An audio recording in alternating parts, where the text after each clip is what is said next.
I want to welcome you all here this evening. At this time, I would ask that you please silence any cell phones or electronic devices that you've brought with us so that we can avoid disruptions during our meeting. Also, we are fortunate to have Pastor Mary Downey from Community Presbyterian Church Celebration. They'll be leading us in our invocation. We have Girl Scouts that will be leading us in our Pledge of Allegiance. National Anthem will be sung by Claire Horn, 7th grader at Osceola School for the Arts. Our mission statement will be read by Mr. Clyde Wells, our Chief Facilities Officer, and we'll have Maria Ortiz for translation services. I would ask if you would please stand at this time for our invocation, and then the Girl Scouts will come forward to lead us in our pledge to our flag. Let us pray. Loving and gracious God, you are indeed the giver of all good gifts, and we thank you today for all of your blessings. For the successful outcomes of our school, and for all of our staff members, both the teaching and support. We ask that you bless them abundantly and that they continue to seek your wisdom, guidance, courage, and strength. Be with our school board in their deliberations and help them to be wise in their decisions that they make for the good of all those who have placed their trust and confidence in their leadership. God, we ask for your protection to be upon each of our schools in our district. May you wrap your loving arms around each of our children. Fill their hearts with love, their heads with knowledge, and their spirits with the confidence to succeed. God, we pray especially for the 5,000 children living homeless in our area. Those children who sleep in rundown motels or even sometimes in their car. May we be the ones to bring hope and a future to them through your grace. May they find their schools a place to find strength in their adversity. We thank you especially for those who help take care of these children, the liaisons, the fit coordinators, the ones who pack food, and the teachers who pull from their own resources to help meet their needs. Thank you, God, that you are always here, always present, and always loving. And it is through Christ that we pray now. Amen. Thank you. And as the Girl Scouts make their way forward to lead us in our pledge, I would ask you, of course, today is Election Day in America. We're super fortunate to have that privilege and that right in our country. As we pledge our flag, I'd ask that you think about those that have fought and died to protect the freedoms that we all enjoy. Ladies, if you'll lead us in the pledge. I pledge allegiance to the flag of the United States of America and to the republic for which it stands, one nation, under God, indivisible, with liberty and justice for all. Thank you, ladies. And you may be seated. Oh, National Anthem. I apologize. Please stand back up. Ms. Moore. Good evening. Oh, say, can you see by the dawn's early light what so proudly we hailed at the twilight's last gleaming, whose broad stripes and bright stars through the perilous fight o'er the ramparts we watched were so gallantly streaming, and the rockets' red glare, the bombs bursting in air, gave proof through the night that our flag was still there. Oh, say does that star-spangled banner yet wave o'er the land of the free and the home of the brave?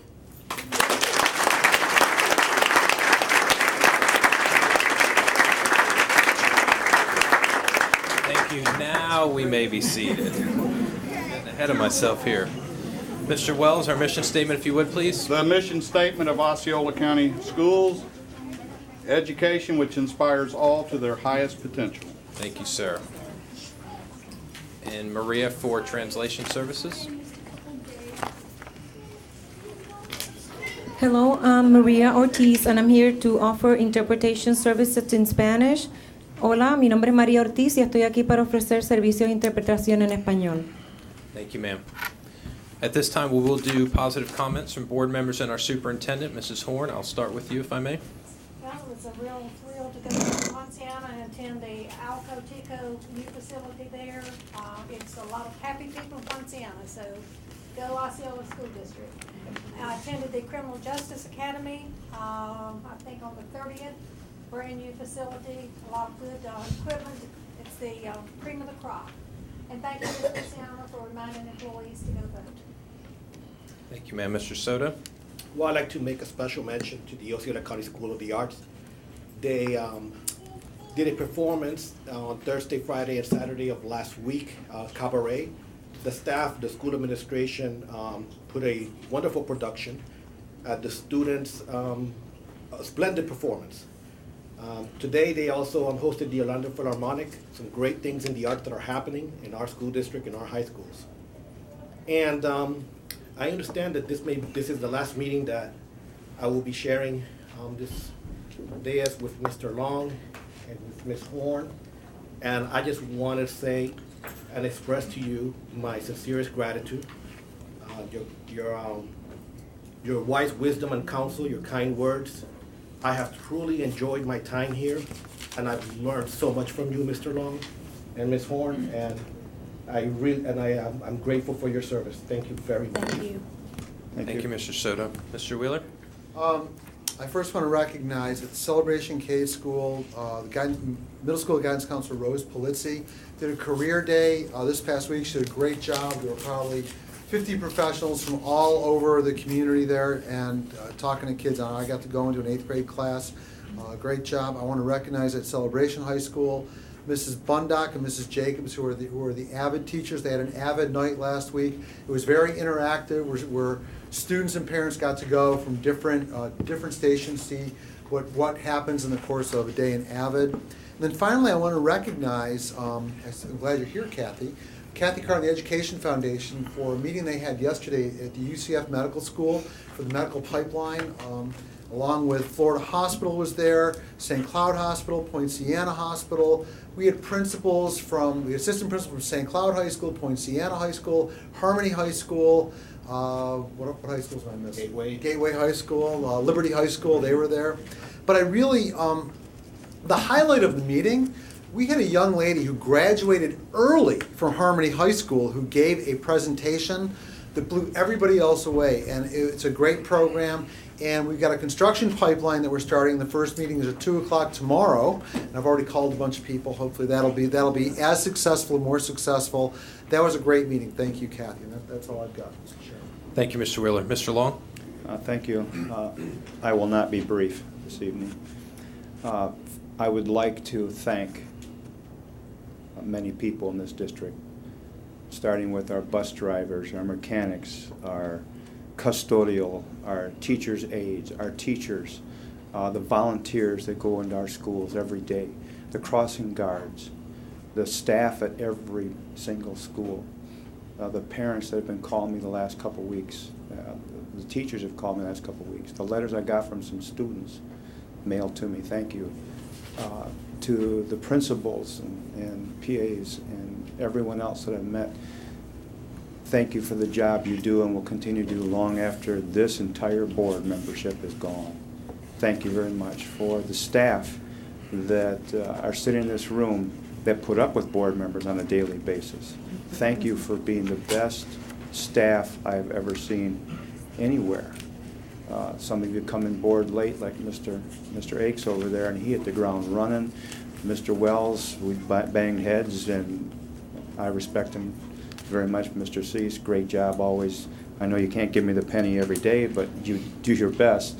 I'd like to thank every person that's, when I call the staff, like Mr. Phelps, he's right on it.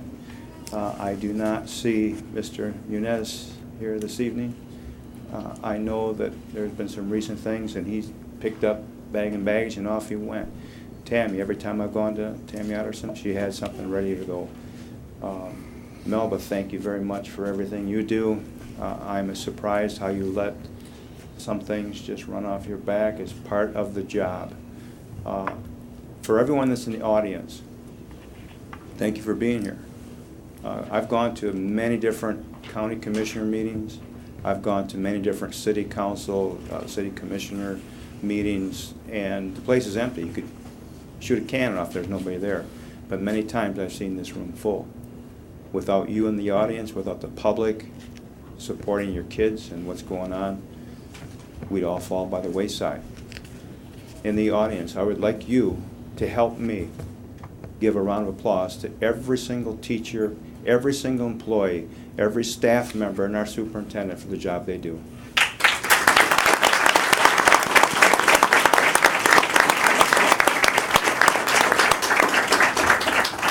Thank you, Mr. Long. Normally I'd go to the superintendent this time, but I'm going to have her go last because we're going to do a presentation.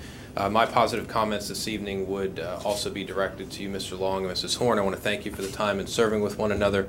When Mr. Soto and I came on this board, there was questions about the volatility of it and the direction of it, and I'm glad to say that the 5 board members here have worked together over the last 2 years to make sure that we work as a team, we work collaboratively, and we try to move the district forward. And yes, we don't always agree, but I've received nothing but good conversation and dialogue from each of you, so I want you to know I do appreciate that in the 2 years I've worked with you.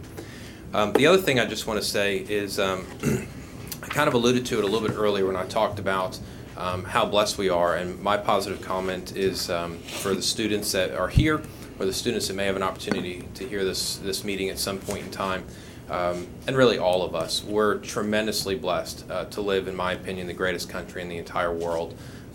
The rights and the freedoms that we have are not something that we should take for granted, and I say that obviously today because so many people around this country are off casting votes and exercising the freedoms and the rights that have been protected for each one of us and handed down to us by the Constitution and the founding of this great nation. And so my encouragement to all of us as we work to move forward to improve this district and improve our community, as we continue to instill a sense of civility, a sense of camaraderie, a sense of patriotism in all the students that are entrusted to our care each and every day. And we remind them that they really are fortunate to either be born in or to be raised in the United States of America, which in my opinion is the greatest country in this world. And I think that is something that we should all be incredibly grateful for.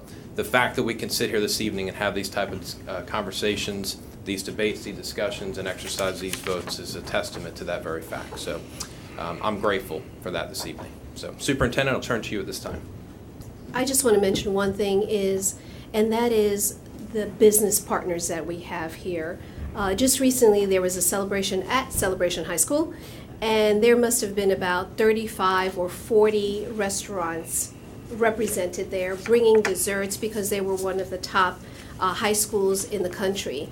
And I just sincerely want to say thank you to all of our business partners because they do make a difference in our lives. So thank you.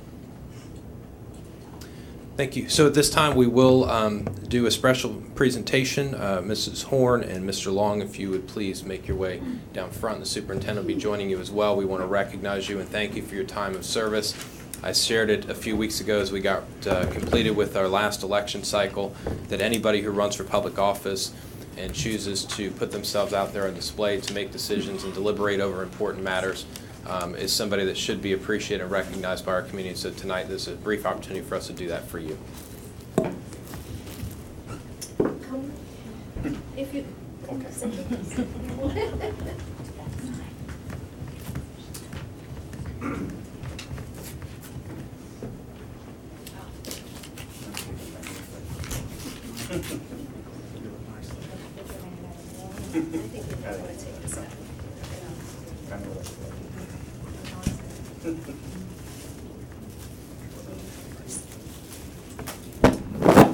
this is from Mrs. Horn. Mrs. Horn for her leadership and service to the Osceola County School District as a school board member from 2010 to 2014. Her dedication to the students of the district to help provide education which inspires all to their highest potential. And on behalf of a grateful community and a school board and a district, we want to thank you for your time and your service.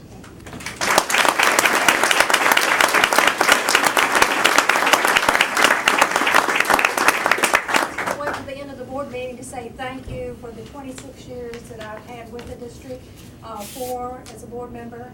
and it has been a real experience. But thank you to all the teachers and all the administrators that I have worked for and worked with, and all the professional support people out in the community, because a bunch of them there, and it's been nothing but good things happening, and I'm looking forward to moving forward. Thank you. Daniela? Yes. Yeah, go ahead. In the art piece, Growth by Perspective, I intend to convey how we students and young adults should view education. Education is a privilege and an opportunity for a better future. Every day you attend school, you grow from what you take in and what you set out to do. This was represented in the words within the art piece. Set goals, believe in yourself, and strive to achieve. What you obtain from education is what you will give back to future generations. This was represented in the gold that is emerging from the brain, which is representing the minds of our youth. And this is the piece of artwork that Daniela put together.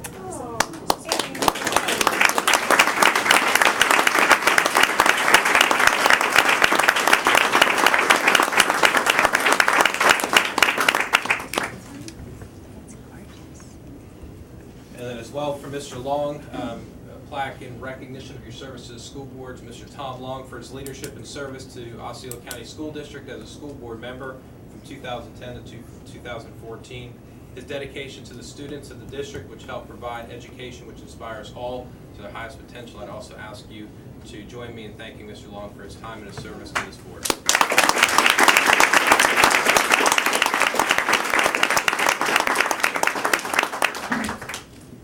Anilda? In my piece, America's colors of freedom and liberty are represented by the red, loyal blood shed to free our country, and the blue, the bright future the founders of America paved the way for.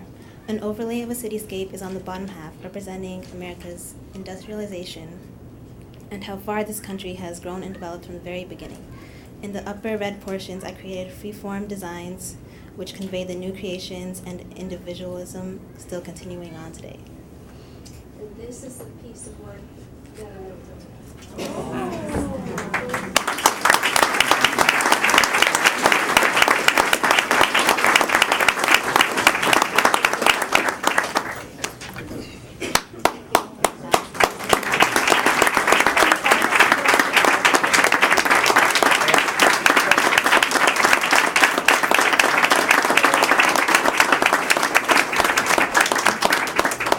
This will be put up in my home office. Thank you very much.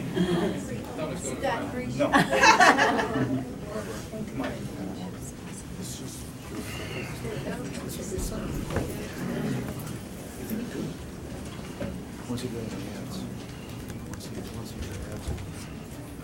Let me do one more. Thank you.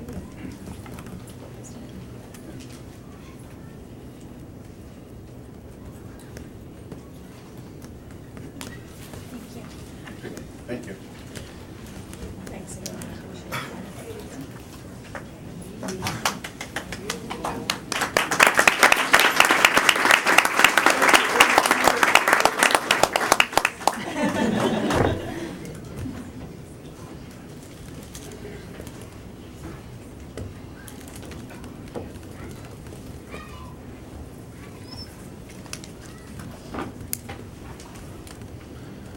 Okay, board, at this time we will briefly adjourn from our regular school board meeting to convene under our school board workshop with regard to rulemaking. Mr. Boyd, I want to thank you for your work and invite you to come at this time.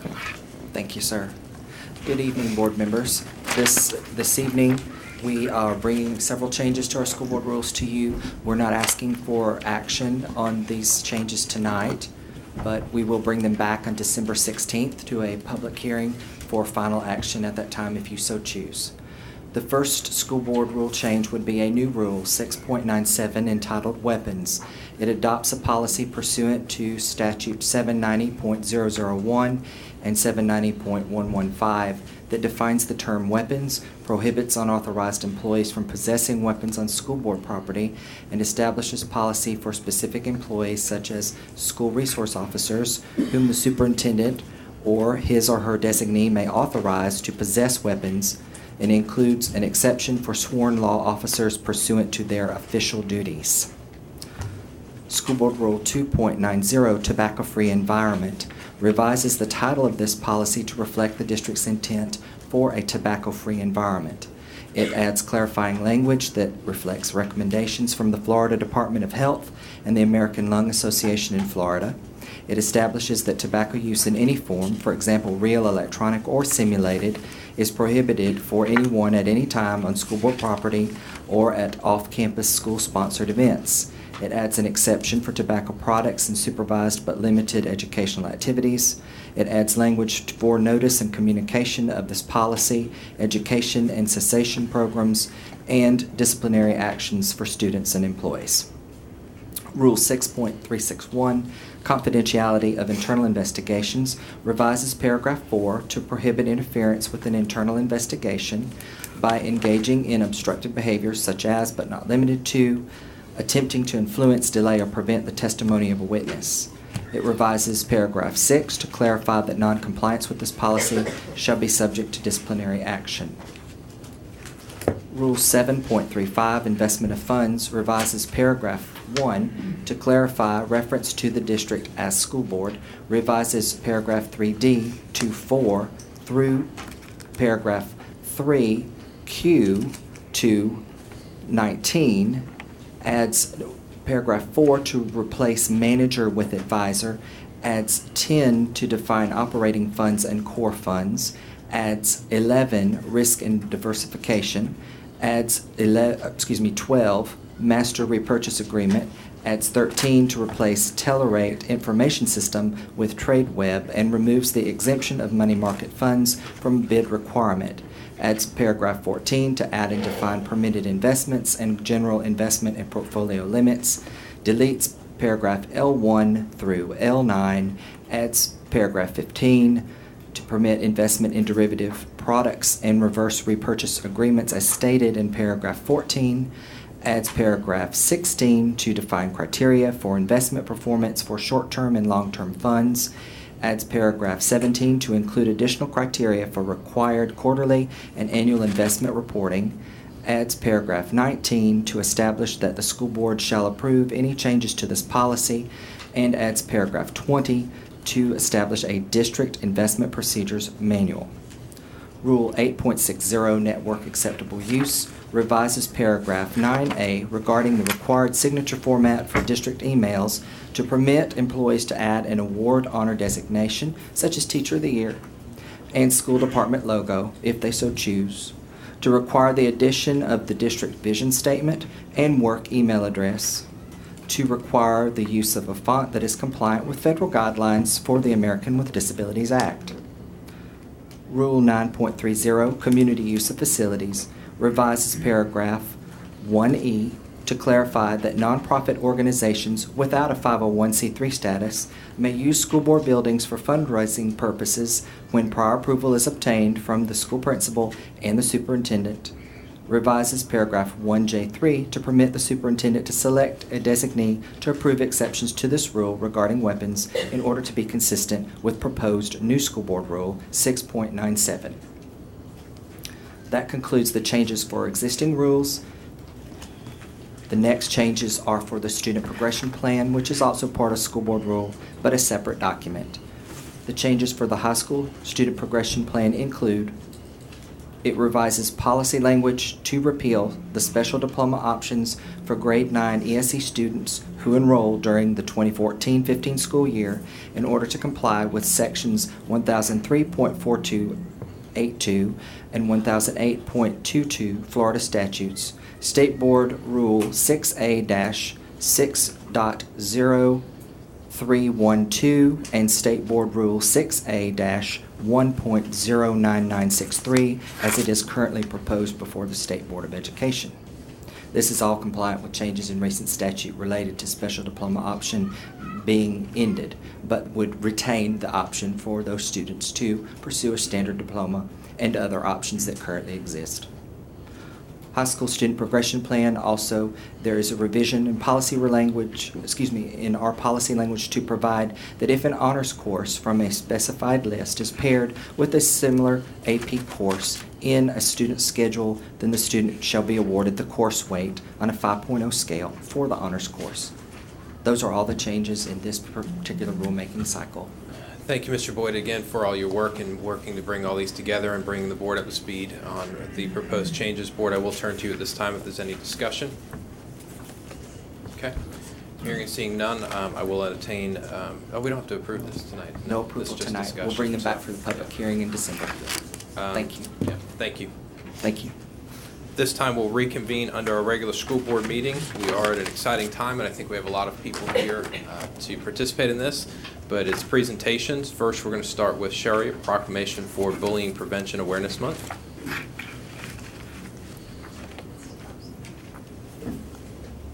Thank you. My name is Sherry Wareka, and I am the school district bullying prevention resource teacher. Whereas bullying is physical, verbal, or emotional harm or intimidation intentionally directed at a person or group of people, and whereas bullying occurs in neighborhoods, playgrounds, schools, and through technology, such as the internet and cell phones, and whereas various researchers have concluded that bullying is the most common form of violence afflicting children and adolescents annually, and whereas targets of bullying are more likely to acquire physical, emotional, and learning problems and often fear such activities as riding the bus, going to school, and attending community events. And whereas children who bully are at a greater risk of engaging in more serious violent behaviors, and whereas children who witness bullying often feel less secure, more fearful, and intimidated, now therefore be it resolved that the School Board of Osceola County, Florida proclaims November 2014 as Bullying Prevention Awareness Month.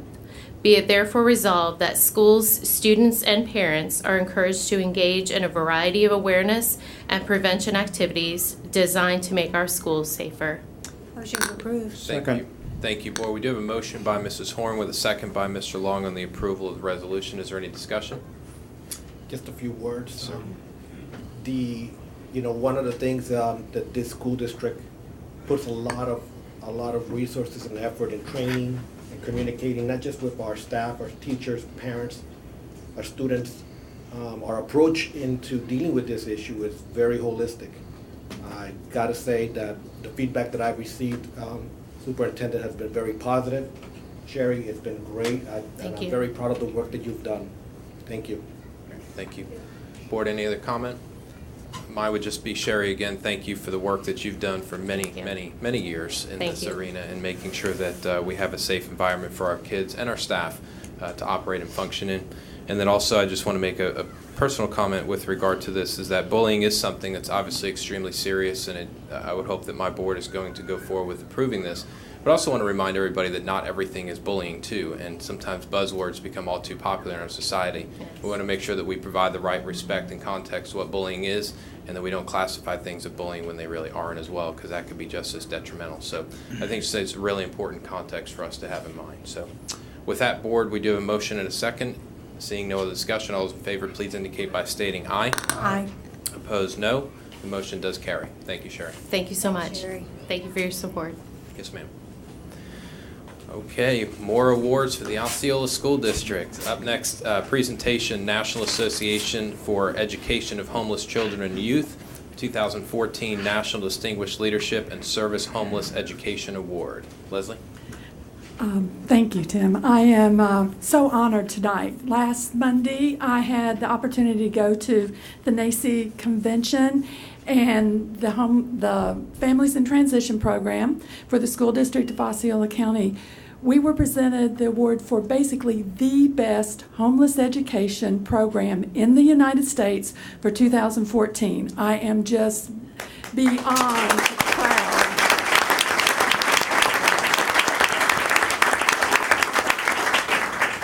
This was as a result of a project we did last May in support of the superintendent's summer reading initiative, and it was a huge project. It took 5 weeks, 5 straight weeks, no days off, Saturdays, Sundays, and we had over 8,500 community service hours from all kinds of people in our community that came together.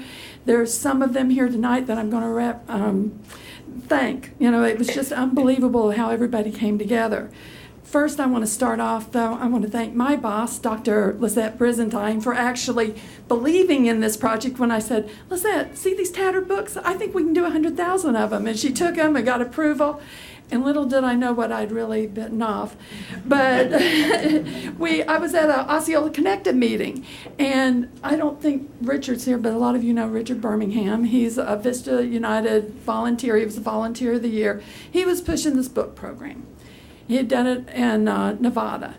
And I'm like, 5 cents a book. I've got some money from Disney. We could do that. I can do that. And then Gloria Neese, Gloria, stand up. She was my partner in this. Gloria's the executive director of the Celebration Foundation. Her and I bought books together. And we said, okay, we're going to do this. So then 100,000 books, a lot of books. We didn't have anywhere to do the project. I mean, there was nowhere. So Pat Philippone, is Pat here from Habitat for Humanity? She stepped up and said, you can have my warehouse for 3 weeks to do this.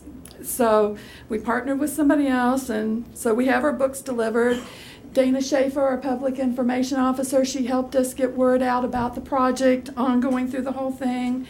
And Ruben Santa Cruz, who's back behind there, he did all our marketing materials because we tagged everything, so we're trying to get this going.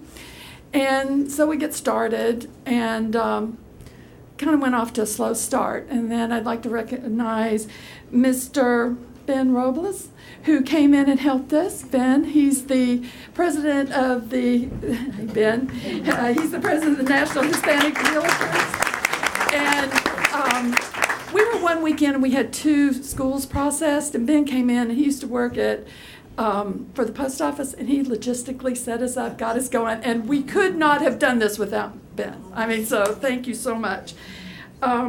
My husband, Tony Campbell, he gave us boxes so we could pack everything, so we got donations from him.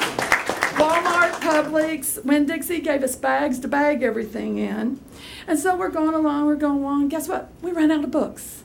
So in jumps my friend Kathy Carr. Thank you, Kathy, from the Education Foundation. And she gave me 7 Gaylords of books, okay? So we're getting to the end, not quite there. Ran out of books again. Tranisha Simmons from Central, stand up. She gave me a Gaylord of books, as did Scott Clark from Ventura. So we got our books done and everything. And all this time we're processing and delivering books, and where's Mike Clark from maintenance? I love maintenance. Maintenance was there every day, hauling stuff, delivering stuff. They even hauled trash off for us because we were at a warehouse and we had to be good neighbors. And also, thank you. Your guys were incredible. Every day they were there helping us. So thank you so much. I also, and we had lots of volunteers. Unbelievable amount of volunteers coming in and out of our place every day. Katrina Scarborough, Kenny Pennington are here. Where are you guys? Stand up. They brought their entire office. They are the Osceola County appraisers. They brought their entire office and spent a whole day at our warehouse doing books and processing. So thank you so much for your support. Sam Hop, Wild America, Wild Florida, where are you, Sam? He brought his group in, same thing, the whole day, worked with us. And this was like really good. Dolores Gonzalez from the Houston Astros. We had Houston Astros in there. Volunteer day, because we always had the list of who was coming that day, so they came and helped us a couple times. And as the day goes on, people come for shifts, and at the end of the day it got kind of lean sometimes, and in steps my friend Rolando Casado, the AP at Gateway. Where are you? And he brought all these high school students. The National Honor Society at Gateway came almost every afternoon and did books for us, and also thank you all.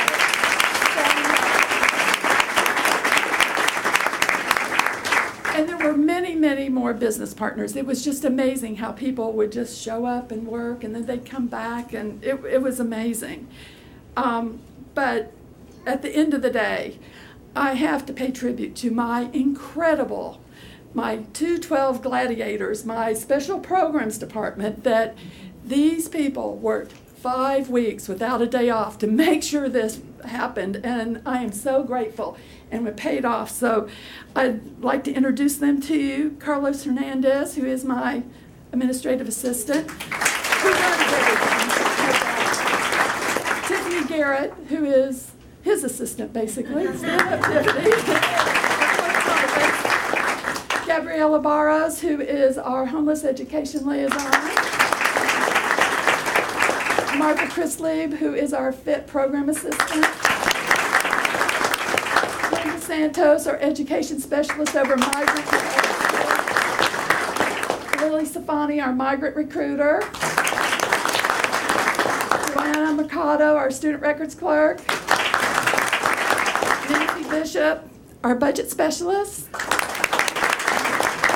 Elizabeth Gonzalez, she may have had to leave. Did she have to? Okay, she's our bookkeeper. Angie White, our accountant. Karen Serrano, one of our parent liaisons, our rockin' red vans around. Is Julissa Cardona? They were there in and out. I'd come in and beginning of the week say, okay, everybody has to take 4 3-hour shifts, sign up. And they just did it. And they did that and more. So thank you all so much. But then I had my all-day, everyday crew, okay? These 4 people were there the whole time. Regina Clancy, program specialist, she did logistics every day. Glenroy Gooden, Mr. G, and Namari Diaz, she was new, and she wanted to she was our on-site project manager. I was really glad she didn't quit right after we got done with her. And then my right hand, Lizette Robles, this would not have happened. The motivation kept everything going. And then also, every day, all day, we had Title I interns there, and on the weekend, my son Ian, who was there with me, working with me. And Lizette's son, Stefan, that was there, came in and worked with us on the weekend. It was a community affair, a district affair. So it's unbelievable. We had such great support. And there was times we didn't think we were going to make it happen. So Melba, on behalf of myself and the Families in Transition Program and the Special Programs Department and the entire 100,000 Book Project team, we would like to present you with the NACCE 2014 Distinguished Service and Leadership Award for Homeless Education for 2014. And we want to just point out to everybody, we are meeting your vision of exceeding all the other districts in the state.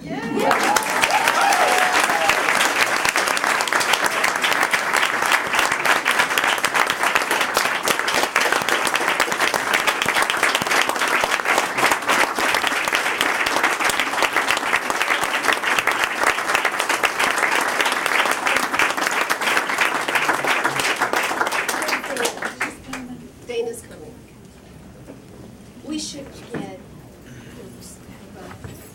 can we get a few of you here? I think we deserve, everybody that can, just stand behind us, come on. The high school kids, everyone who's involved, come.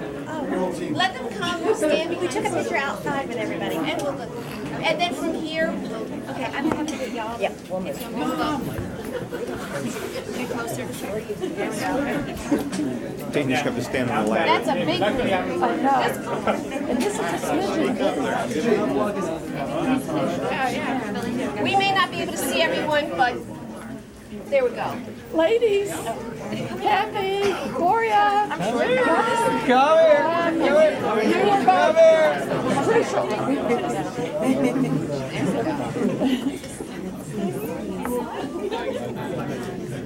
Oh, the gentleman. Yeah.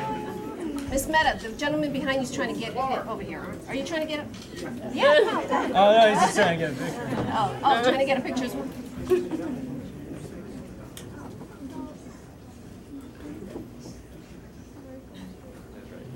So, it's okay.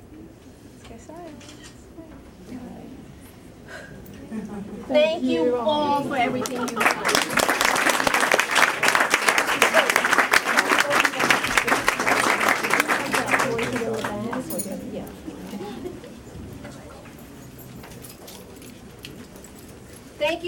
coming. I know that it's a little after 7 and you may want to make your way home and have dinner. But thank you so much for everything you've done. No, but they want to stay here. I don't think they want to stay. Leslie, thank you and all of your staff for your work. I will say it may have just been easier to have the 3 people that didn't help stand up. But it was, I'm joking, of course, it was great to see how many people came together to make sure that this happened and happened well. So thank you and congratulations.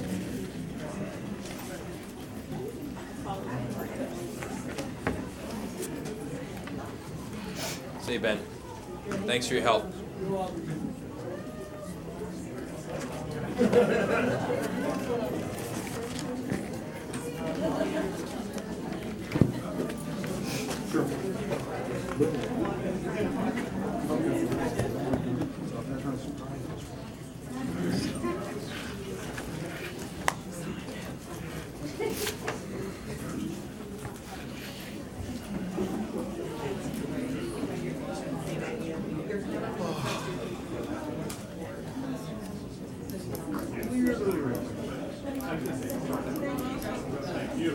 Okay, we're going to go ahead and get started again at this time. I'll turn to the superintendent for appointments and transfers. Yes, sir. Mr. Osipien, would you come up, please, and bring the individual that you're recommending to the board for appointment, please?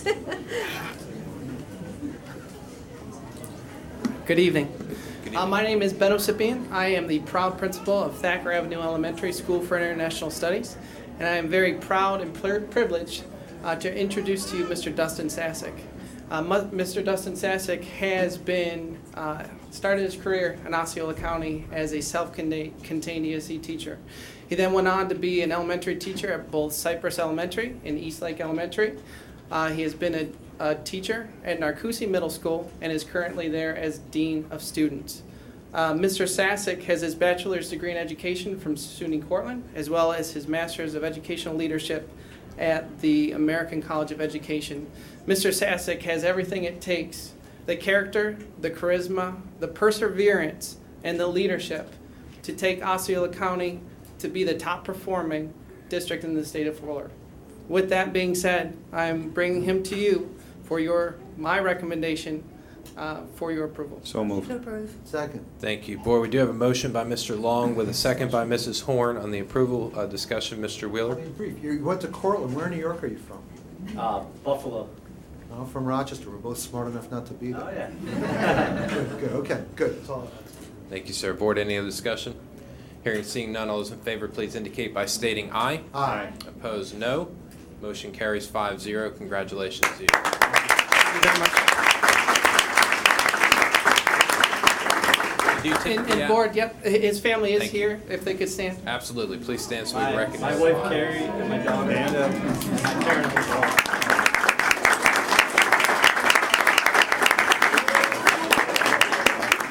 Thank you. That wave may have been the best part of the night. Too cute. Superintendent, that concludes that, correct? Yes, it does. Okay. We are at open for public comment. We do have a number of people that handed in slips to speak this evening. I'm going to start this presentation or comment on tobacco-free schools. Melissa Lugo. Hello, my name is Melissa Lugo. I'm with the Tobacco Prevention Program. I'm also a member of the Osceola County Tobacco-Free Partnership, as well as I'm the volunteer chair for the School Health Advisory Committee here at the school district. Great. And if you would as well, ma'am, not to cut you off, if you would just please state your name and address. Yes, I forgot that. I'm sorry. Melissa Lugo, 4981 Preserve Boulevard, St. Cloud, Florida, 34772. Thank you, ma'am, and welcome. Thank you. And I just want to thank the board for possibly considering and making revisions to the current tobacco-free school policy. It's a really good policy, but I think the revisions will definitely improve this policy and make it even more comprehensive and even stronger. It's definitely going to further protect the students, the staff, and visitors, and promote healthy behaviors. And I want to proceed with the video because this video kind of sums up why it's so important to have tobacco-free schools. When Florida's kids walk into school each morning, what kind of environment do they walk into? Is it a place where they can learn, grow, and most importantly, be healthy?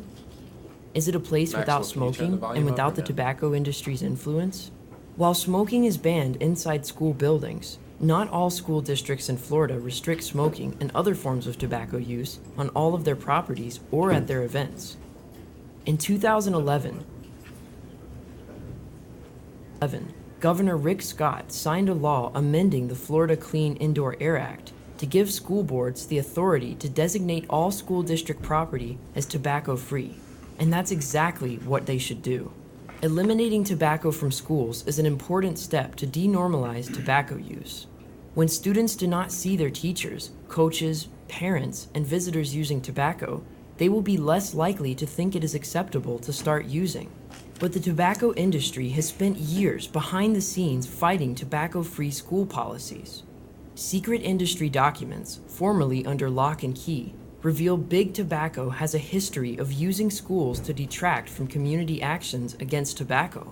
After all, 9 out of 10 adult smokers started by age 18. Each day in the United States, more than 3,800 young people under 18 years of age smoke their first cigarette, and more than 1,000 youth under age 18 become daily cigarette smokers. The tobacco industry developed youth programs that they claimed focused on anti-smoking education messages. In reality, these programs were a public relations stunt intended to silence public health advocates and discourage new laws that restrict Big Tobacco's access to children. The industry convinced schools to use these programs because they included attractive materials and were sometimes accompanied by other incentives, like funds for school equipment. Tobacco-free school policies have the potential to ban industry-sponsored materials and services and forbid school districts from accepting gifts. There's more work to be done to keep tobacco out of schools. Help support stronger tobacco-free school policies that keep Big Tobacco out and send the right message to Florida students. When using tobacco is the exception, not the norm, fewer youth begin to use tobacco, creating a healthier Florida, a healthier future. For more information, please visit tobaccofreeflorida.com/schools. And I just want to make a quick comment. It's a fact. The reason why we definitely promote healthy behavior, especially tobacco cessation or staying away from tobacco. Tobacco leads to many illnesses. Unfortunately, we haven't seen any benefits based on research, evidence-based, that it pretty much just leads to many illnesses and poor quality of life later on. Great. Thank you, ma'am. And just a few words based on this topic. This rule change that is being proposed, I would definitely urge the board to adopt it. It does put us in line along with what is recommended, not just for Tobacco Free Florida, American Lung Association, but the Asthma Allergy Association and the Center for Disease Control. It would pretty much, it is the standard policy rule that is being advocated by the foremost experts in this field. So I think it's a great step forward, and I think the community should definitely know what we're doing when it comes to influencing our children and students towards a better and healthier lifestyle. Thank you, sir. Also, this time we have Ms. Alvera. Welcome as well. If you'd state your name and address for the record, we welcome you here this evening. Hi. Cindy Olvera, 916B Waterside Drive, Kissimmee, Florida 34747. Thank you, ma'am. I'm Cindy Olvera. I'm a member of the Tobacco Free Partnership and the parent of a 12-year-old student that is an Osceola student here. I was a child of 2 smokers who exposed me to cigarette smoke as I grew up. I suffered many ear infections and seemed to have a cold frequently. I had a sickly childhood, and I hope for better for my child and his friends. Children are more vulnerable to secondhand smoke because they're still growing and developing. Kids exposed to cigarette smoke are more likely to suffer from asthma, bronchitis, pneumonia, and middle ear infections. Cigarette smoke contains over 4,000 hazardous chemicals that cause immediate effects to the body, especially the lungs, blood vessels, heart, and brain. I have firsthand experience as to the later effects of cigarette smoking as well. I took care of my parents for many years as they both suffered from smoking-related illness, and I was present with my mother when she struggled to take that last breath and died from lung cancer. I want safer conditions for my child and all children growing up in 2014 and beyond. Thank you. Thank you. Thank you, ma'am. Also at this time, Ms. Britton. Welcome as well. If you would please state your name and address for the record. I'm Jeannie Britton. I'm 1467 Laundra Lane, Kissimmee, Florida, 34744. Thank you, ma'am. And I am a parent. I have 2 students that go to middle school here in Osceola County. And I really would strongly enforce that, especially the part about e-cigarettes and e-hookahs, electronic devices, be placed into the policy, because there are a lot of middle school students that are using these devices and they don't think anything is wrong with it. They think that it's normal, it's healthier than cigarettes, but they don't realize that these our electronic devices have nicotine and they are being addicted to it. My kids expressed to me that there are students that have them, they share them, and they think that it's okay because it's not in the policy, so they're allowed to have them. So I would just want to express my concern that I really think that that should be in the policy. Thank you, ma'am. Thank you. Appreciate you coming out Excellent this evening. comment. Thank you. Mr. Chairman, Yes, sir. if I may briefly, I am also a son of 2 smoking parents that were an asthmatic.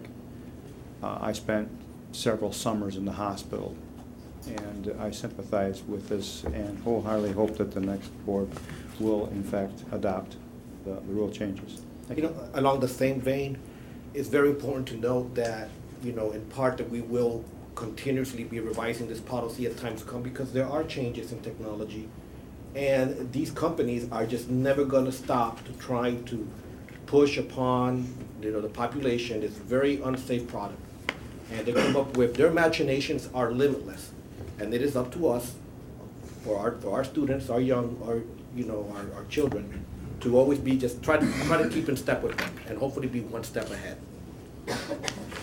Thank you. Mr. Allen? Larry Allen?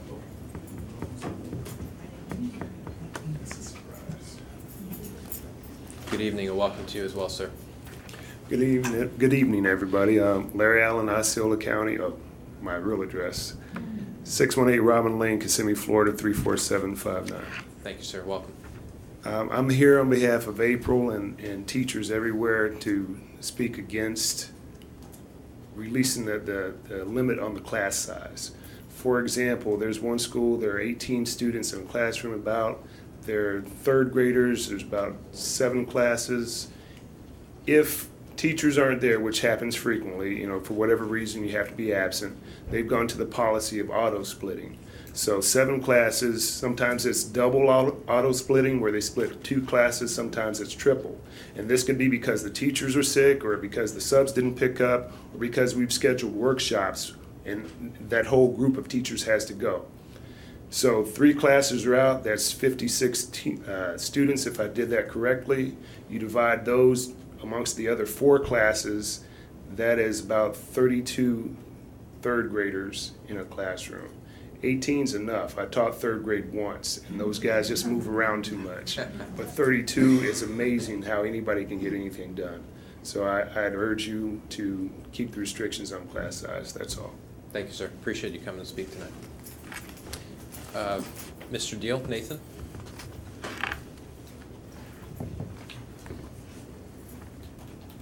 Good evening and welcome to you, sir. Hi, good evening. Nathan Deal, 937 Nancy Court, Kissimmee, Florida, 34759. I'm also speaking in regards to limiting class size. We've had tremendous growth in Osceola County. I think we all can agree on that. The school I teach at Osceola High School is no exception. As a science teacher, it's important to teach skills that are relevant and applicable to a student's future. You know, scientific argumentation, calculations, one of those big components is labs. And while we are stuck on space because of the physical limitations of the room, being able to increase the class size from what I have at 28 to possibly 34, 35, possibly even 40, kind of limits the resources that we have available to students. It also limits the ability for students to move around the room, and it causes a safety hazard. We have to provide extra safety gear, extra equipment, and even adding just 3 or 4 more students creates a whole new lab group that must be created. And that kind of limits the space that students can move around in. So I'm mostly posing it as a safety concern for our students in large classrooms, especially in science classrooms, just because we do want students to have beneficial hands-on lessons. We want them to be able to take these skills, but I don't think by increasing the class size, while I love teaching and expanding more minds, we're limiting the space that they are able to do it in, to kind of denies them the opportunity to be successful and to reach the highest potential. So I'd like you to really seriously consider limiting the class size and not allowing it to go any larger. Great. Thank you, sir. Appreciate you coming this evening and express your viewpoints. Shirley?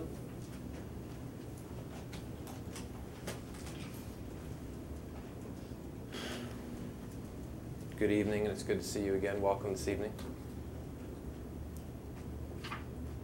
Shirley Groff, 998 Cherokee Drive, Kissimmee, Florida, 34744. And I'm also the USP Vice President for OCEA. I'm also speaking on behalf of the class size. This is a reference to the paraprofessionals, how it impacts them. When, like I say, the teachers are out, sometimes the paras have to cover the classes, and like I say, there's extra students in there. It's a hardship for them because they're not a teacher. They don't have the qualifications to teach what they need the teachers have. And it's just, what I'm asking is, like you say, that you keep the class size to a minimum and not raise it, and make it easier for the paraprofessionals and the teachers. Thank you. Thank you, ma'am. Appreciate you sharing. Barb?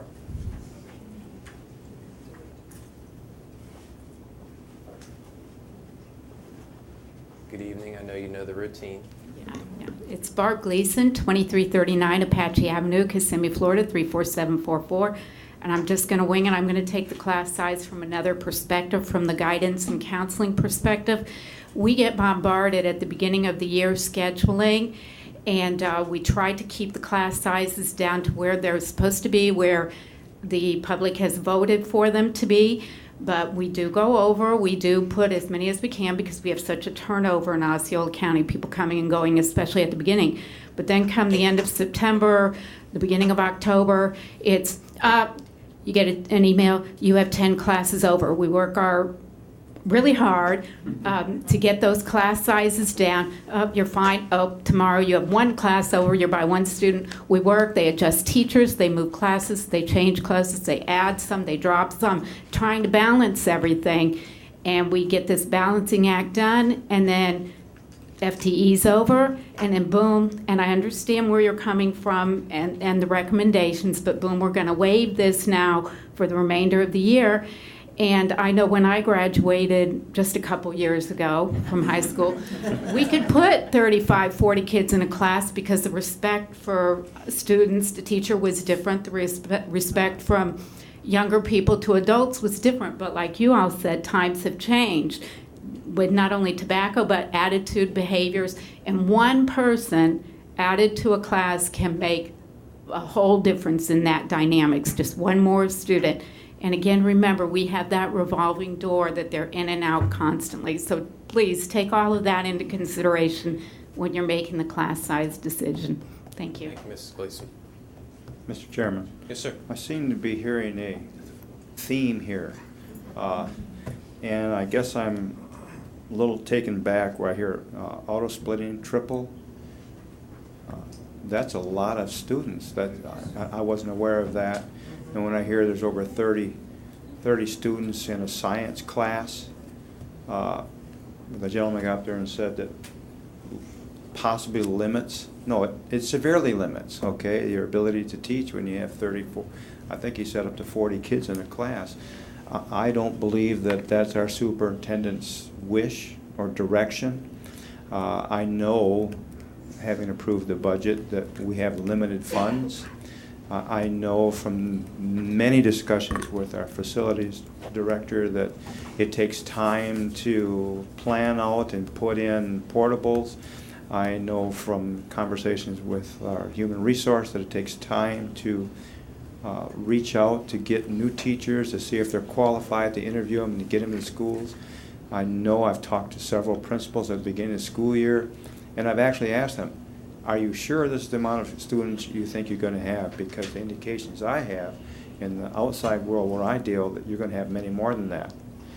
And I would like to hear the superintendent kind of comment on it, because there's a little push there, and I want to hear from her. Sure. Not a problem. First of all, the waiver is anywhere adding 3 to 5 students. So, and we have currently 18, 21, or 25. So the most you can have in a high school would be 30 students, and everyone acknowledges that.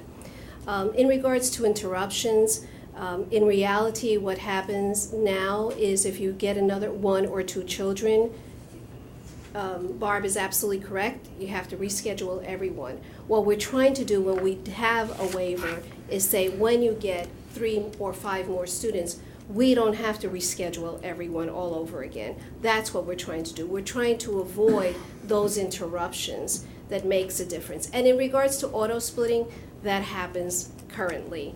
And that is only when, as they've mentioned, when there is not a teacher is absent, and we don't have a substitute.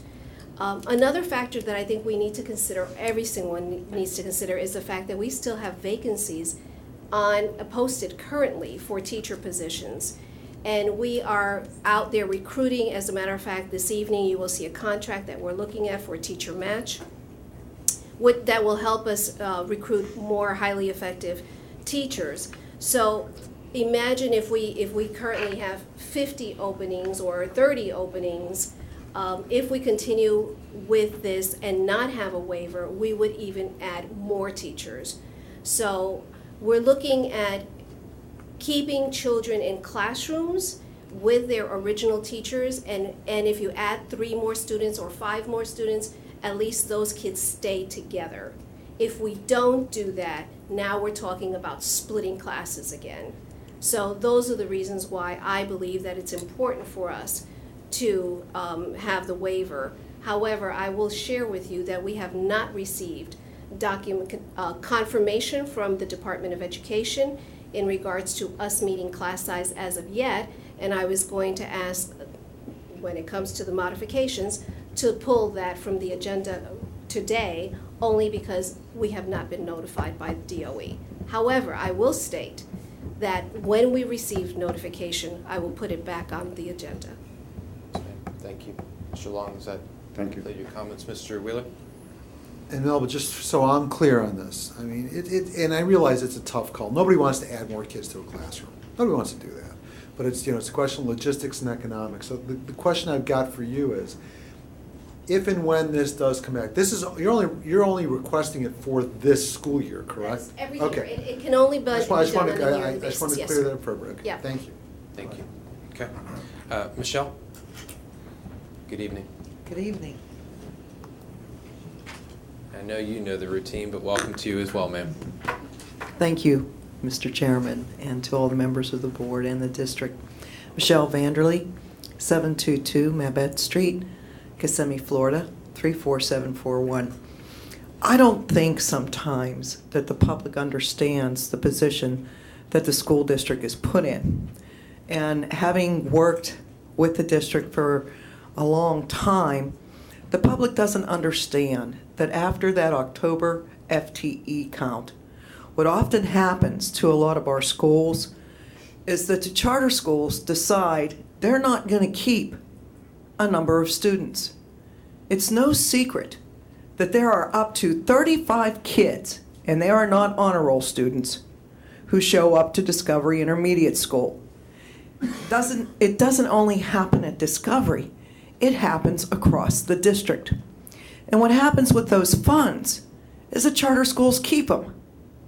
So we have less resources to go ahead and educate our students with, and we find ourselves in this predicament. So it's a public education piece to understand where the money goes and why it doesn't come to Osceola County Public Schools for our teachers not to have overcrowded classrooms, or our superintendent to have to make such a recommendation in order to meet the class size. Everybody here is educated, and they know quite well what crowded classrooms do. They know how it affects instruction. You can imagine yourself in a room full of people, having them all speaking at once and trying to meet all of their needs. In fact, all of you sitting up there are in that position because you deal with the public as educators and as spokesmen.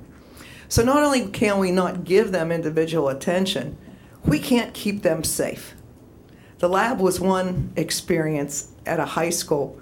3rd grade, as Mr. Allen pointed out, is another experience. Try kindergarten. They're like keeping puppies in a basket. They just want to know if you love them.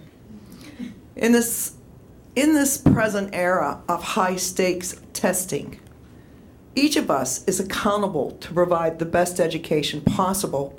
But how is it that the DOE can ask us to provide the best education possible when they imply or they force this situation on us in public schools? Quite frankly, personally, after my 37th year in education, I believe it's the dissemination of public education. I don't think they want us. They want us to be the best that we can be, but then they fix all the cards, so it's very difficult to be able to meet the accountability standards that they put in place.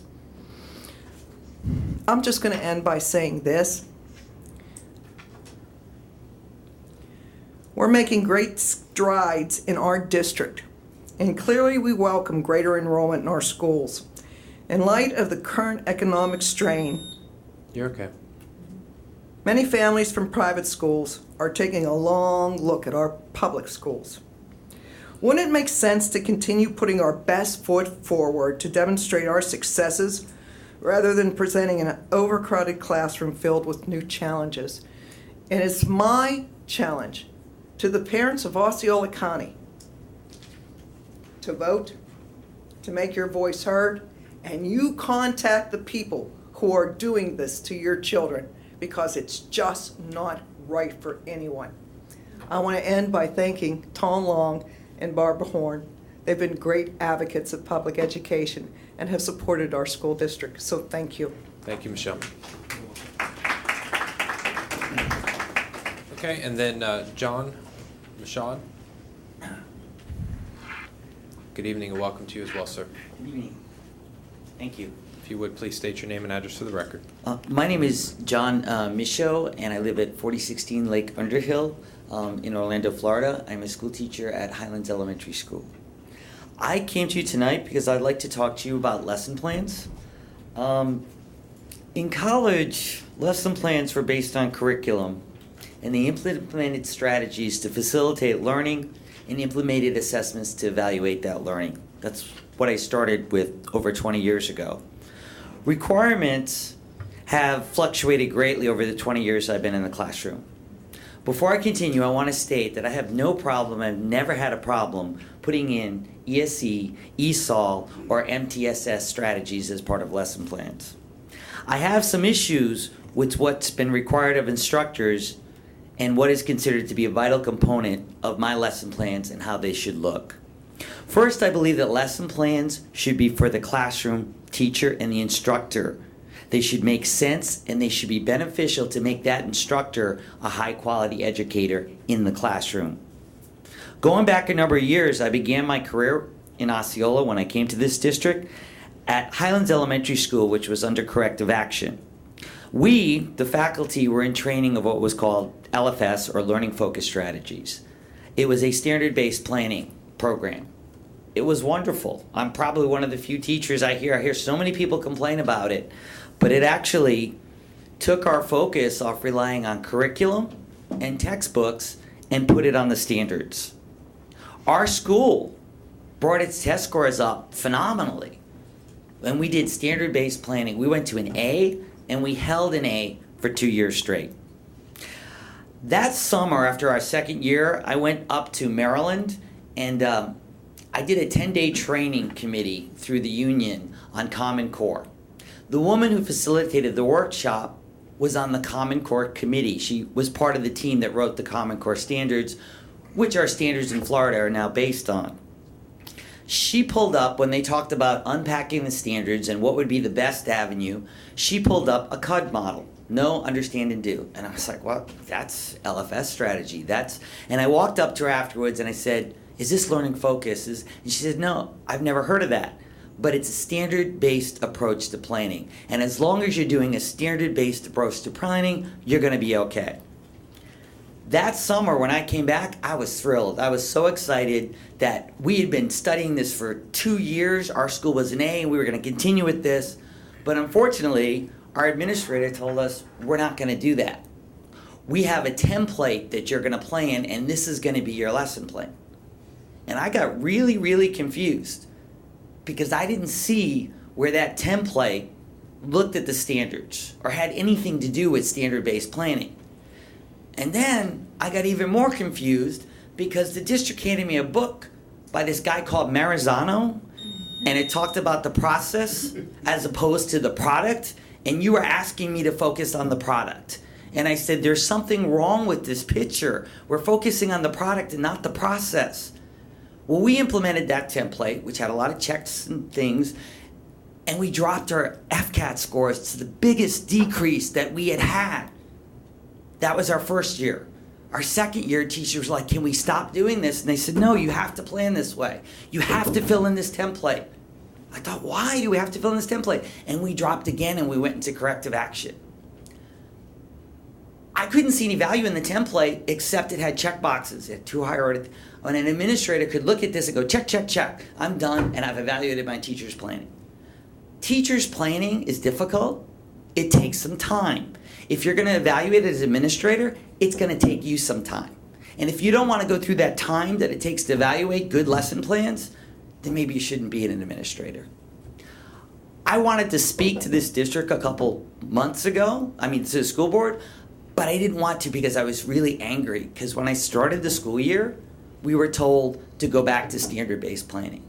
For 2 years, we had left it, and we were told to return. The teachers complained, said, you're hurting. See, a group of teachers, small group, sat down and said, what should a good lesson plan look like? They asked the what, but they didn't ask, how do we do it, and why should we do it?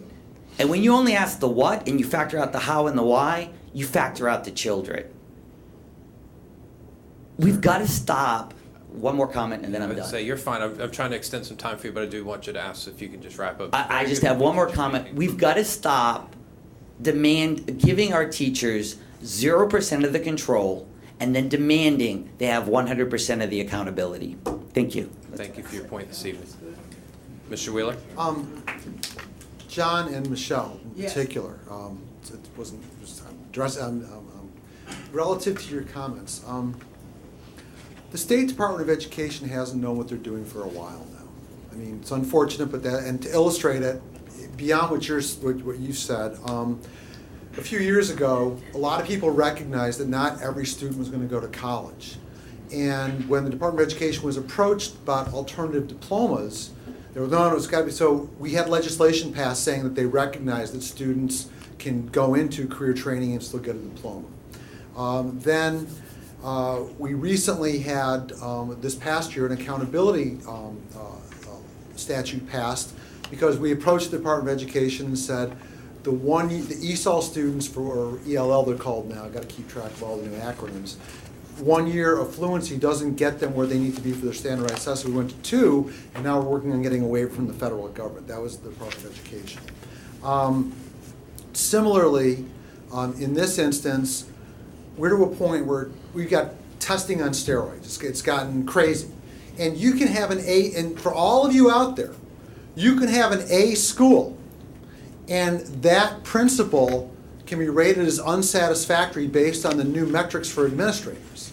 This is all coming down from the Department of Education. So we've got a Department of Education to a large degree has abdicated the role to testing companies over the past few years.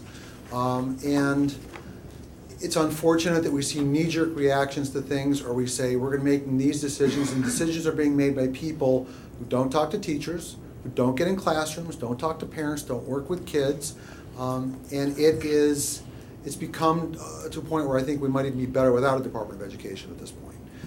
So what you're saying is not falling on deaf ears. I know it's frustrating to a lot of people. I find it frustrating, not because nobody is averse to accountability. Nobody is averse to change, but show us how this is going to help kids. As far as testing goes, let me share this with everybody. We're testing and testing and testing. Think about this. A pig doesn't get any heavier if you weigh it more often. That's right. What we're doing is just nuts. So you're on track, and I appreciate how much you care about kids and why you're here. Hopefully after this election, we will have some very serious conversations. I know legislators want to help.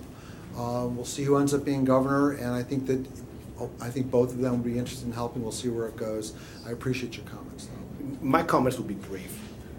Number one is that I have to say, I have to express my pleasure at seeing teachers and the folks that are on the front line with our children, with our students, be able to come over here and express some very, very important issues and concerns. I can't say it enough that it has to happen. And I applaud you for your courage. I'm sure that we all appreciate it. I know that the superintendent appreciates it. These are very important issues. Class size, we could discuss those things. Obviously, that's something that has to be a compelling reasons, but they could exist. And I will say that this district has a long history of working with the union and working with the association in alleviating some of these challenges. The points that were brought up about after October FTE count and the rising students that coming from our charters, that's something that needs to be explored. And I hope to hear more about that and get answers as to how that's happening, why that's happened. It's a systematic, how long it's been going on, and what can we do about it. I think we could all share our concerns about that. And of course, the challenges some teachers have with some of the mandates. And the only point I want to make, and finally end my comment, is that it's conceivable that at some point, this school district, the teachers that work, the administrators, can just simply outgrow the rules that are being placed upon us by the state. Basically, those constraints are now hurting us. They're not helping us maintain a standard, but they're keeping us from reaching higher standards. It's a big challenge. I, for one, understand it. I definitely will advocate and lobby and do what I can so that we can have more local control, because I really believe in what the superintendent, this administration is doing, and the OCEA and our teachers. I believe that we're taking the school district forward. There's a lot of great things coming, and yes, we are going to be running into some roadblocks by well-intended rules and legislation, and that's just something that we have to deal with in the future. Thank you for that time. Thank you. Great. Thank you. Well said. I just want to express my appreciation as well. I said it as you came up, but I meant it with sincerity to come and to share some of the things that you're experiencing in the classroom and on the campuses, so that as we deliberate and discuss important matters that affect every single one of our employees, but more importantly, every single one of our students, that we have an opportunity to really consider all sides of the equation. And so I want you to know I do appreciate that. I know sometimes we're forced to, or we seem like we're forced into making decisions based on the climate, the environment, and even the rules that we have to play by. But I want you to know that the fact that you guys will come out, speak with grace, but with fervor, and have an open dialogue with us to share what your concerns are is truly appreciated by me. Mr. Long? Yes. As far as the charter school FTE and the gross over-testing of our students and the time going into getting these tests ready and administering them and doing the scores and everything else, these are all financial decisions made by companies that profit from it, and they're using tax dollars to do it, and it's not done for the betterment of our students, and unfortunately we have to abide by it. I have often found, as an ex-sailor, you do not go to the general to find out how the war is going. You go to the people that have their boots on the ground in the front line. They'll tell you how it's going. Thank you. Thank you. Mrs. Horn?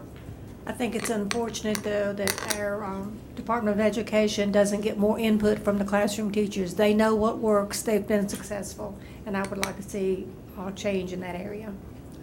And I know our superintendent wants to speak as well. I want to say as well, because Melba is more than capable of speaking for herself, but I want to also express my support of the superintendent in having to make tough recommendations to this board to deal with the constraints we operate under. And I know that you guys understand that, or at least it's my sincere hope that you do, but I believe that we have a superintendent who genuinely understands the concerns that you're raising and has to work to make recommendations to this board as to how we're going to be able to really function the best that we can in the confines we can. And so I want to make sure that I do speak on your behalf for that as well, even though I know you'll speak for yourself in that regard. Thank you. What I want to say is that I always appreciate individuals who come and say there's something wrong and we need to fix it. I mean, truly, I love to listen to that, because the problem is sometimes if you don't know, if somebody doesn't say it, you don't know it. That's the bottom line. But I do want to mention about the lesson plans because that is something that has been, out there for a very, very long time. And John Boyd has been working with the union in regards to those lesson plans. So it's not, I never have a deaf ear, let me tell you. When I hear that there's a concern, I always go out there and say, what can we do? Because the objective is to allow you to teach so that our children can become successful. So as a matter of fact, today John took the draft for our administrators to look at as well. And it happens to be just specifically on those lesson plans. Because the one thing, and this, John and I had this conversation not too long ago, the one thing I have said is, I don't want a template. I don't want a template because I think every teacher has to have the independence to create their own lesson plans. Because, I'm so sorry, you can't create a template where you have 3,500 teachers all agreeing that this is the way it needs to be done. There has to be flexibility and a liberty to be able to create it, but also knowing that there's some foundation, there are some areas that need to be put into those lesson plans. So I always appreciate you guys coming and talking to me. Thank you. Okay, thank you. I can speak for all of us when I say that we hope that the ongoing conversations and collaboration between all of us continues to work for the betterment of all of our students, and I think we all share that in spirit tonight.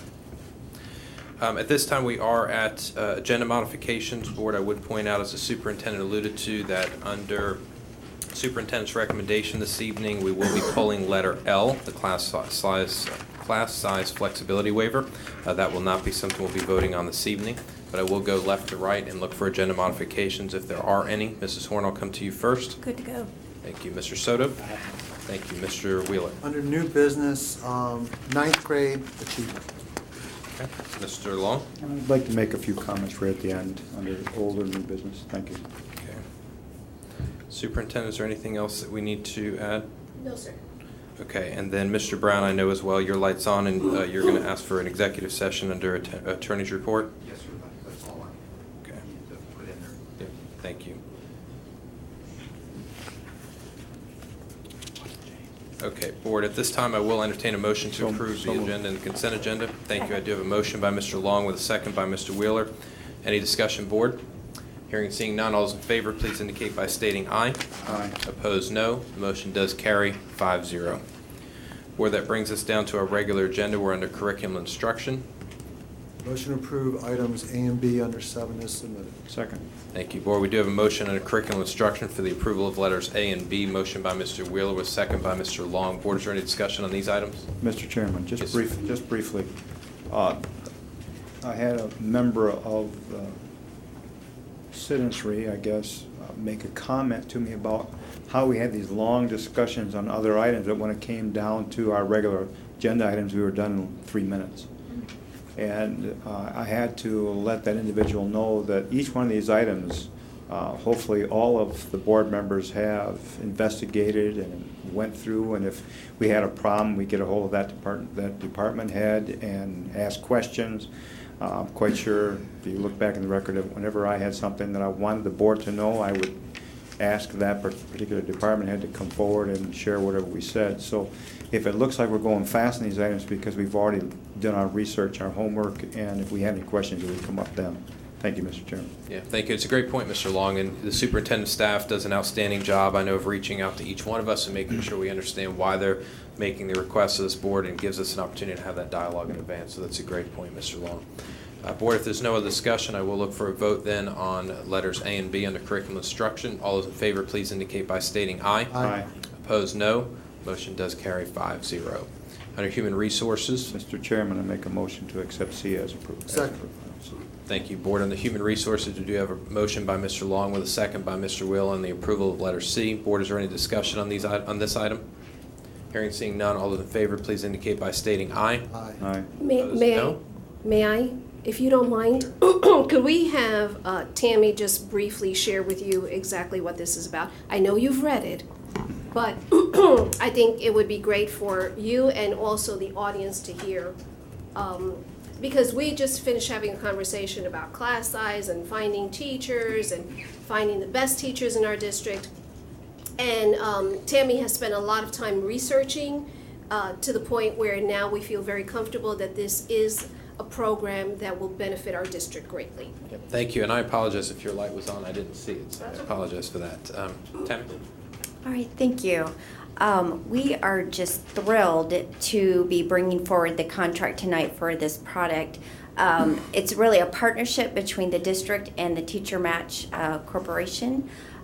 This is something that I think can take us to the level to inspire all to their highest potential. It's going to help us with our talent management to look at teachers before they even enter the classroom, to find anything that they may need help with in professional development. So we're going to team up. Like right now we hire people, and usually it's November, December before we can find out what's going on where they may need assistance. This is going to help us to understand anything that they may need help on before they walk into the door. So we can develop cadres of employees, and hopefully that can put some roots down and bring people together to want to stay here in Osceola County to reduce our turnover. It's also going to help us to define our recruiting. Are we recruiting in the right places? There's all kinds of things with charts and different things that we can look back and drill down, and Dr. Akes is our data guru, and I always look at him in any time that we work with data. This product is really going to help us to determine quality teachers, or help us to work to make sure that we're getting the right people for the right classroom for our kids. I do have Mr.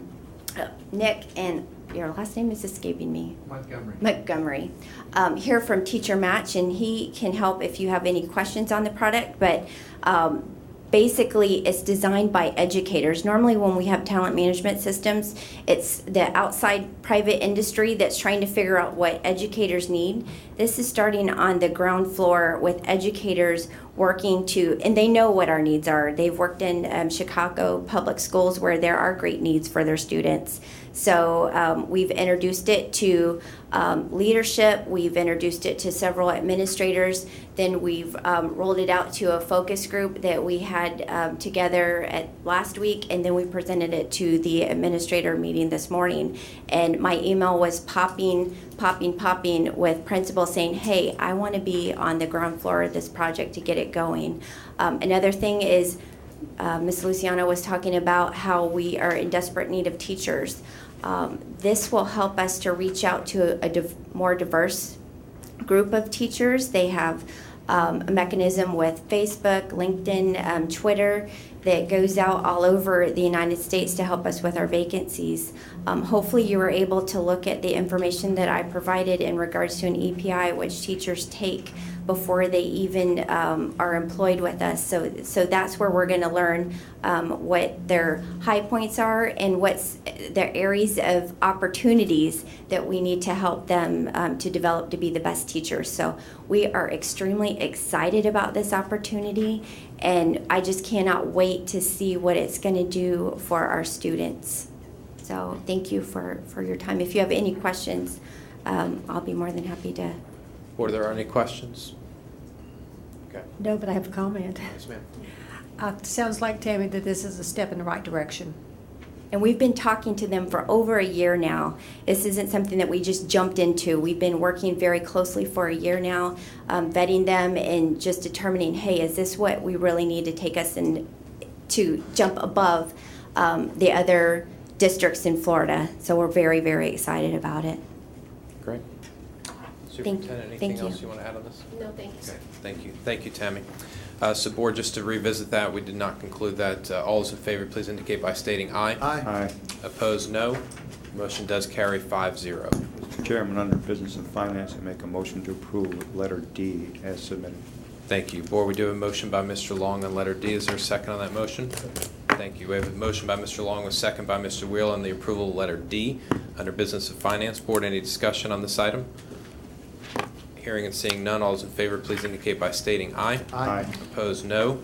The motion does carry. Board, at this time, I will turn to Mr. Cease for approval of resolutions regarding our certificates of participation.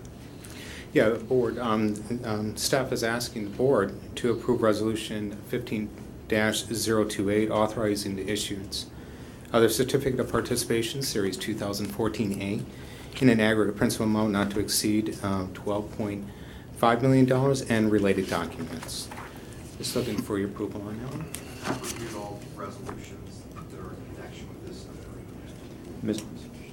Mr. Chairman. Yes, sir. As a point of order, do we need to recess first Yeah. and then go, or the other way around? Not yet. We're still in the regular motion to approve. Thank you, sir. Second. Thank you. Board, we do have a motion by Mr. Long with a second by Mr. Wheeler. Is there any discussion on this item? I spoke to bond counsel. We do not need a roll call vote on this. Thank you. So board will be a regular vote. All those in favor, please indicate by stating aye. Aye. Opposed, no. The motion does carry 5-0. Board, at this time, we would reflect as well that we are recessing as a school board and convening as a school board of Osceola County Leasing Corporation. And we'll convene as that organization at this time. And Mr. Cease, I'll turn back to you. Board, staff is asking again to adopt Resolution 15-001, electing officers of Osceola County School Board Leasing Corporation. That would be Tim Weishire, President, Kelvin Soto, Vice President, Melba Luciano, Secretary, and Todd Cease, Treasurer. Just looking for approval on that. So moved. Second. Thank you, Board. We do have a motion by Mr. Long with a second by Mr. Wheeler. Again, just clarification, this is not the item that we need a roll call vote on, correct? We This do is just not regular vote. need a roll call vote on this. Okay, just wanted to double check. Any discussion? Hearing, seeing none, all those in favor, please indicate by stating aye. Aye. Opposed, no. The motion does carry 5-0. Mr. Cease. Staff is asking the board to approve the minutes for the May 7, 2013 meeting of the Osceola County School Board Leasing Corporation. So moved. Second. Okay, we do have a motion by Mr. Long with a second by Mr. Wheeler. Any discussion? Hearing none, all those in favor, please indicate by stating aye. Aye. Opposed, no. The motion does carry 5-0. Mr. Cease. The staff is asking the Leasing Corp board members to approve Resolution 15-002, authorizing the issuance of Certificate of Participation, Series 2014A, in the aggregate principal amount not to exceed $12.5 million and related documents. So moved. Second. Thank you. We do have a motion by Mr. Long with a second by Mr. Wheeler on this item. Board, is there any discussion? Hearing and seeing none, all those in favor, please indicate by stating aye. Aye. Opposed, no. The motion does carry. This time we will adjourn as the School Board of Osceola County Leasing Corporation and reconvene under a regular school board meeting. And Mr. Cease, as always, I know I can speak for the board when I say thank you for your work and looking out for our finances and finding ways to continue to save us money as a whole, and this way we can get it back into the classroom and helping support what we're here to do in the first place. So thank you. Mr. Chairman, under Information Technology Services, I make a motion to accept F as presented. Thank you, Board. We do have a motion by Mr. Long, a second by Mr. Wheeler on the approval of letter F under Information and Technology Services. Board, any discussion on this item? Hearing and seeing none, those in favor, please indicate by stating aye. Aye. Opposed, no. Motion carries 5-0. Mr. Chairman, under Facilities, I make a motion to accept G through K as presented. Second. Thank you, Board. Once again, we have a motion by Mr. Long with a second by Mr. Wheeler on the approval of letters G through K under Facilities. Board, is there any discussion?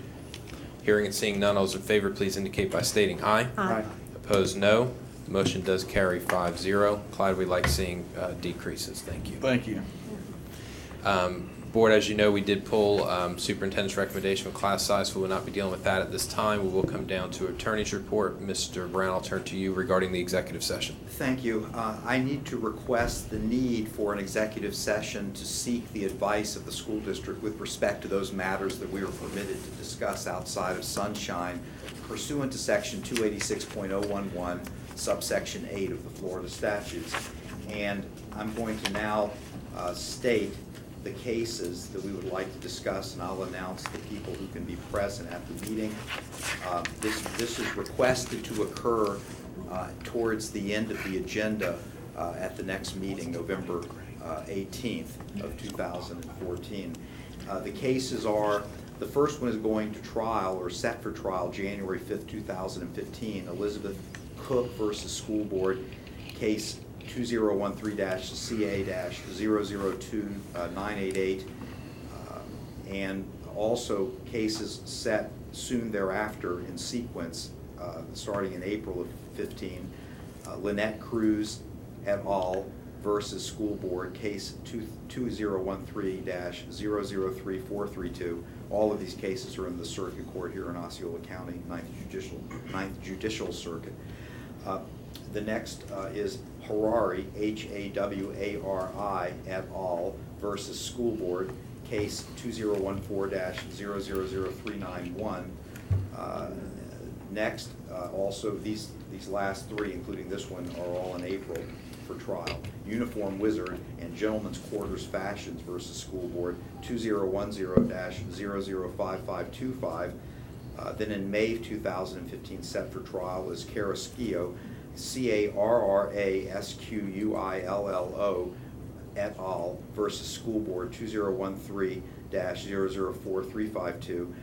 Next, set in June of 2015, JB et al. For a minor child against the School Board, case 2012-000248-0C.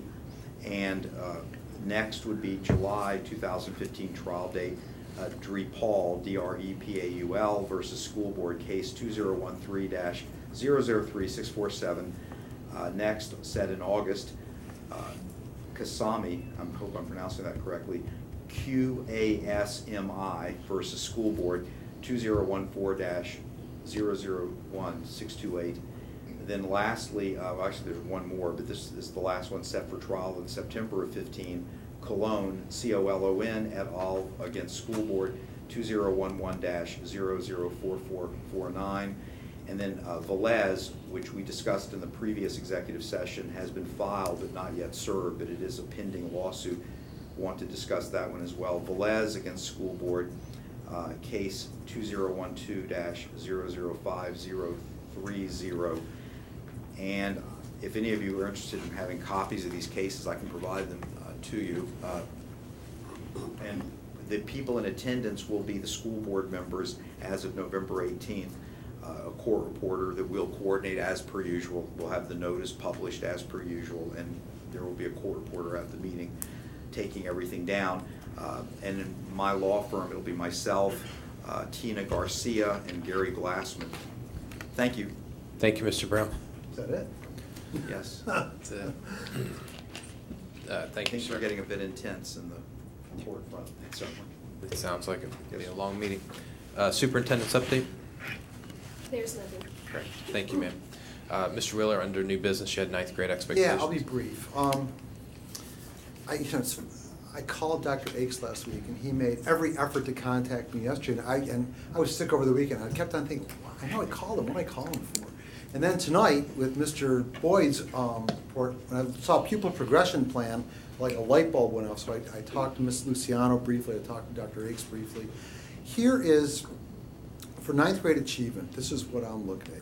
For what a lot of you probably don't know is in a lot of school districts, when a kid goes into high school, they've got a ninth grade center at a lot of high schools outside of Osceola County, which not everywhere, but probably 20, 30, 40% of the high schools in the state have a ninth grade center. We don't have those. And I'm not suggesting we do have those. There's economics involved with that. However, I've tutored a bunch of kids in Avid, and my son's a freshman, and I've seen a lot of his friends. They just got report cards. And a lot of these kids who are getting 5s on the FCATs, 4s on the FCATs, have got a D here, a D there. And I attribute it to a certain degree, a lot of kids have a tough time making the transition from middle school to high school. And what happens is a lot of these students, maybe they're out sick for a day, or they have a field trip or some event, and they don't get the assignment or don't do the assignment or don't realize it needs to be made up. And so they get a 0 for that assignment, and they're freshmen. And the point I want to make is, when we've got some of these only for freshmen and only for the first semester, and I know I've caught Dr. Akes and Ms. Luciano a bit off guard. I'm not, I'd like them to come back, but I think that what we need to consider for some of these freshmen for the first semester, if they do poorly in the first quarter, and there's work that they just didn't turn in, it's one thing if they didn't turn in, maybe we allow them to turn it in by the end of the first semester for half credit, 3/4 credit, for something, so they can get their grade up, get used to knowing the fact that they've got to get in the habit of, just because you miss something doesn't mean you don't have to turn it in. And these are freshmen, and it takes kids maybe sometimes a half a year to get used to high school, just like if you don't have a K-8 school, sometimes kids going from elementary to middle school, it takes a little bit to make the transition also. So that is why I called, you tried calling me back, and I didn't remember really until tonight. So again, I'm not asking for any activity, but I wanted to bring this to everybody's attention. We want these kids to be successful. And some of these kids, for whatever reason, they're just kids and they screw up and whatever, but they're not, doesn't mean that they can't correct it. We give them the opportunity. And I think that I'm just looking to help these kids be more successful than they may otherwise be. That's all. And I know I caught you at the last minute, Melba. Yes. And I caught Dr. Akes at the last minute with it, so I don't expect anything really on this evening unless you want to weigh in. God bless you if you do. I'll say something. Okay. There is a policy for children to know when they're going to be out, and they know how many, when they're sick, how many days they have in order to make up their work.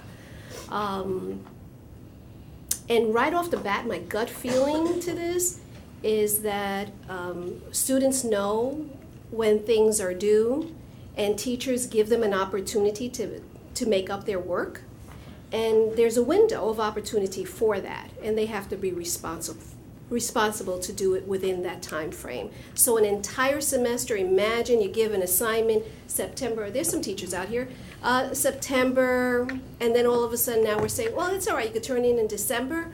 I'm not sure if that would work for us, Jay, but we're willing to consider it, but it's not something that I would see us saying that is feasible. Okay, and that's a good point, but I want to share this, okay? A lot of these kids I'm talking about are in Avid. In Avid, they're supposed to check the grades, make sure the students are doing this. So I talked to some of the Avid teachers. I said, why aren't you catching this?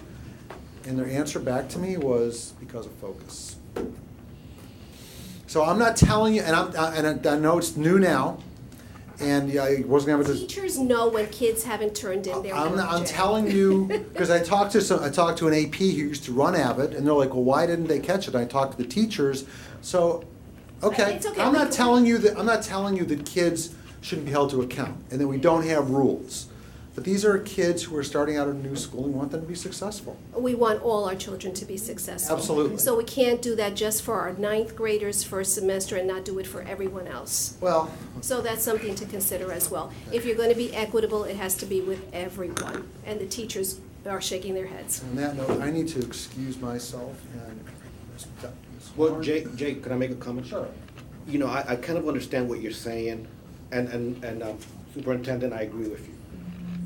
Jay, I think that the solution to the problem that you, and I agree that that's I think it could come from a different way. I think there's a different way of addressing it with the students, with the parents, with teachers individually, to go ahead and, I know what you're saying, it's just that when a freshman starts out, it could lower maybe that drive, you know, to get a grade that's more due to immaturity, right, superintendent, than to achievement. But the remedy that you're looking for, I don't think is how you're proposing it. But I believe that there could be something that can be done. Yeah, I'm just. I agree with what you're saying. I really do. Mr. Long? Yes, I'd like to comment on what this discussion, separate from what my comments were at the end. Jay, we had recognition of St. Cloud High School and the program they have going on there. Zeros are not accepted. And the principal there has decided to have his own program. They take away their lunch hour, half their lunch hour. They get additional instruction to make sure that that's done. These teachers are volunteering this time. So I'm no longer, after this, we gavel out, I'm no longer on the board, but I would suggest to the new board coming in that we find a way to possibly expand that to the rest of our schools if there's no cost involved and this betters the students' readiness to adhere to getting those grades. That's my comment on that. I think if we can adopt what St. Cloud did, that'd be great. And I've got to excuse myself, all I'll say is Mrs. Horn and Mr. Long, I wish you well. Please don't file for unemployment. Thank you. Mr. Long, under board member comment, you had something you wanted to add as well? Yeah, so I was hoping Jay would Mr. hear Wheeler? this. That was an inappropriate comment on his part, but I guess I gotta consider the source. My comment is, and I wanted to hold it to the end, it wasn't that I was neglecting the board in my opening comments because there was people here and I wanted everyone to know that if this board decided not to show up for a month, this district would go on, every teacher would show up, kids would be taught, buses would arrive on time, everything would operate. We're just 5 little spokes in this wheel. And I've never had a big head on who I'm supposed to be because I was elected to a position, had a microphone underneath me. So I wanted to make sure that all the people that work in the district were recognized. But now I turn to you. So, Mrs. Horn, thank you for your service. It's been a pleasure working with you for 4 years. We have not always agreed, but when we disagreed, you respected my decision and where I was coming from. You didn't have to go out and blog. You didn't have to go out and make disparaging comments, personal attacks. So thank you. Mr. Soto, having worked with you the last 2 years, again, we have not always agreed. But when we did disagree, you recognized that each of us come from a different background. And we each bring something separate to the table. And we each have something that we could bring forward. I thank you for that. To our chairman, Mr. Weishire, you've been a great chairman. You've done an excellent job keeping things calm. You came in under heavy seas, but here you are. Done a great job. Again, we've not always agreed, although most of the time we have agreed. And when we disagreed, you always found a way to come back to where we have agreed. And you did it by showing respect to not only myself, but the rest of the board. Thank you for that. Unfortunately, Mr. Wheeler left. Maybe he assumed something was going on there. I don't know. But for those of you that don't know it, maybe there's somebody in the audience that don't know it. Mr. Wheeler and I don't get along, as always. But if you look at the record, over the 4 years we've served together, probably about 99.9% of the time, we have agreed. If he makes the motion, I'll second it. If I make the motion, you second it, as you witnessed this evening. There have been a few times that we have agreed and spoke about an issue. One issue comes to mind is when we were talking about doing weapon screening, trying to find a way to increase this. And this popped in my mind last week when there was another shooting where a young gentleman went into school and opened fire on someone that was supposed to be his friend. And just, I guess it was yesterday or today, a student died from that. So we have agreed on that. I just wish that I was able to agree with him on more items, but unfortunately then we both would have been wrong. So thank you, board, for your service, and thank you for working together. Thank you. Thank you, Mr. Long, and I appreciate your kind comments, and I know that we all do, and we appreciate the opportunity that we've been afforded to work alongside of one another. And that's the great thing, as I shared earlier, about this wonderful country we live in, is that we can sit and debate, discuss, disagree, but ultimately come down to a vote, and we decide what's best for us to move forward, and so I appreciate your comments. So you did it again. Say well. Thank my dad for that. He taught me. And I will not be filing for unemployment. I'm sure. Mrs. Horn? I'd just like to say thank you, Melba, for a job well done. Leadership team, you all are doing a good job, doing a very good job. It's all about our children, and they do deserve an A+ education. But we need to continue to take care of our employees. People that are doing a good job, they need to know that they're doing a good job. If they're not doing a good job, they need to know that also.